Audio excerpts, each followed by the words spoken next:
Doing a quick capture video, yay, on YouTube. Yeah, I don't want to take this. Don't take this video too seriously. I'm just gonna voice an opinion on this whole Thunderfoot feminism fight thing. PC Myers, blah blah blah. So Edible Napalm and Coughlin have both made response videos that I think were quite adequate. Adequate's the wrong word. It was very good. Good points made by both individuals. And I mean, I think the critiques were both tempered and fair enough. I think it is clearly Thunderfoot's got a little, butt hurt, and this is just petty bullshit. And everybody's just going to pick a side and go, rah, yay!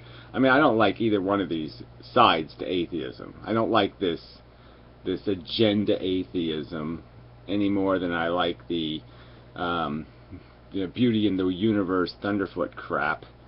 So neither side has any value to me. I mean, I wonder sometimes about atheism. If religions were to embrace the sexually different, I wonder how many of these people, these atheists, would gravitate right back to the institution.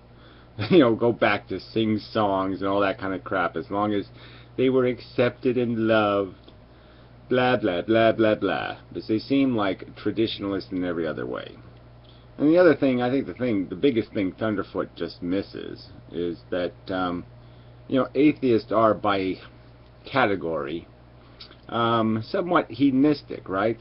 They have rejected this religious traditional morality. And as often people who reject something do, they go to an extreme. They take it to the exact opposite. When they want to not be a Nazi, they become some kind of flower child lovey thingy or whatever. And they just go way to the other extreme. Like order is bad, then they become so disordered that they're no longer, they don't have enough order to be anything worth ordering. But anyway, so what's the point I was going to make? Alright, we'll have to just wait for it. Thunderfoot's a douchebag and a fuckwit. And, yeah. But yeah, I don't remember. So I'll just move on. And then maybe I'll remember it later and I'll get back to it. Sorry, I told you it's not going to be a good video. No, this part will be good. The only part I wanted to get to was the fact that, I think this kind of illustrates exactly what I'm saying about our nature. We have a psychology. And then we have a brain that can do more thinking and more understanding. And my psychology, my rudimentary, my fundamental look at the book cover and react thing is not feminist. Okay? It doesn't have proper respect for women. Okay? It is aroused by women in ways that have nothing to do with their intellectual capacity or how witty they are, how clever they are, what a great argument they made. I don't appreciate them for their mind, is what I'm saying. My psychology doesn't do that I love you for your mind thing. Okay, so it's not treating women as beings. It is objectifying them. It's just a fact. That's what my psychology does. It reacts. It sees the soft skin and the warm and the freaking oh yeah, that really gets to me. The side, yeah, and it reacts. That's what it does, because that's how it's been made, and that's how it's biologically functions. And so let's not deny biological reality, and let's just understand that when you're going out in public, you gotta put the gorilla in the cage. You can't just let your gorilla run free. Alright? You can't let your psychology run free. No, you always got to keep your pants on, so to speak. You got to keep it under control. And that's the argument that feminists are making, is that a conference is a conference. And the presumption's got to be that the woman is there to be intellectually stimulated, not to be vaginally stimulated. Okay? And that's just the truth of it. Okay, they're there for the same reason that these other atheists are supposed to be there. Not to have a party, okay, it's not called an atheist party, It's called a convention or a conference. Yeah, they're conferencing. Well, conferencing doesn't involve sexual organs. So you got to put the gorilla in a suit. You got to keep him under control, and there's no big deal in conceding to that truth. Whether you have to placate political agendas, I don't know. I mean, I don't think so. I don't think there's an obligation to do this politically correct thing and all this other crap. But there is an obligation, okay, to if you want to do something, engage your physiology and your psychology. If you want to engage them, you have to do it through a procedure. You have to almost file it in duplicate. Maybe pass a note. Maybe something like that. Just do it in the safest, most benign way possible. Because what you're doing is going to be potentially incredibly rude, because the other people there, even if they have vaginas, aren't there to be a vagina. They're there to do something else. I mean, and it's not that hard to say, okay, there's certain arenas where, yeah, no gorillas allowed. On both sides, we could even argue. I mean, as women, don't show up in bikinis and go whoring around and such. And apply the rules to some definition of what the conference is, and then say outside of that definition, well, you're on your own. You're on the streets.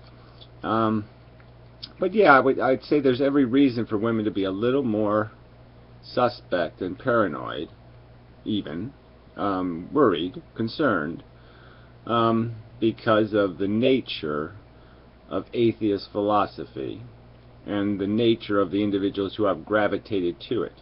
Not all atheists have become atheists for good reasons. Some of them have become atheists for bad reasons, merely to escape judgment and to escape responsibility. They want to be told they can do whatever the fuck they want any fucking time they want, and that's all they care about. They're nihilist, selfish, rude, drunken, whore bastards. And let's acknowledge that there's more of those in the atheist community.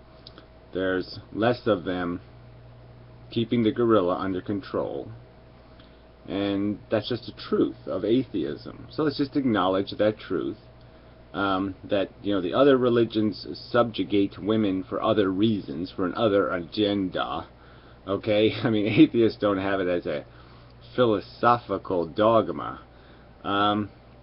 But they do have it as a psychological problem, a psychological reality. And let's acknowledge the reality. Let's acknowledge that men and women have a psychological problem. Okay, the psychologies don't necessarily match, or in a very good way, outside of structure. The confinement of biological function.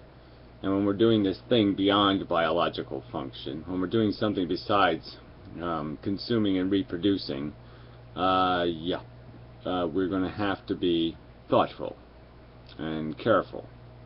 And maybe we can afford to overdo a little bit. To have rhetoric in a terms of service. I mean, terms of services always have exaggerated crap, like, we can send anal probes up your ass anytime we want to, or some other kind of, they're always covering all their bases of being able to escape liability. If your house burns down, it's not our fault, even if we cut it on fire. I mean, they put all kinds of crap in there.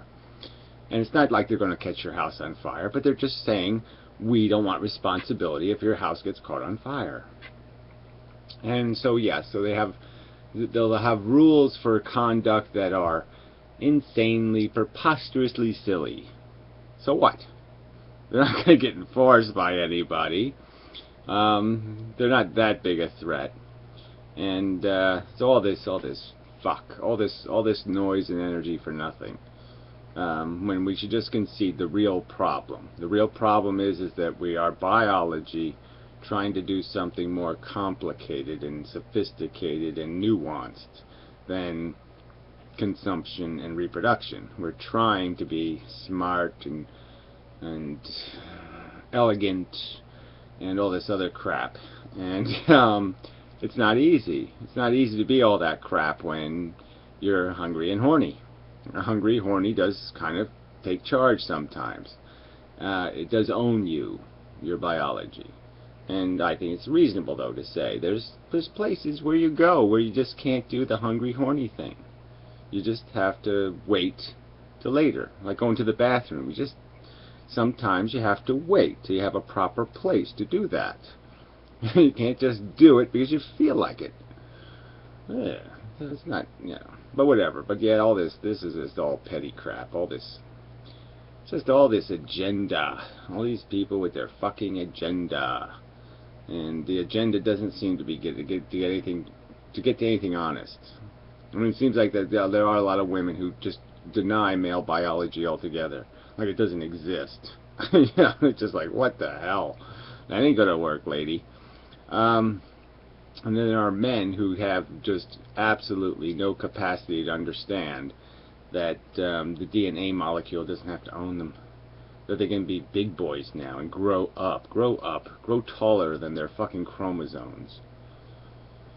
So anyway.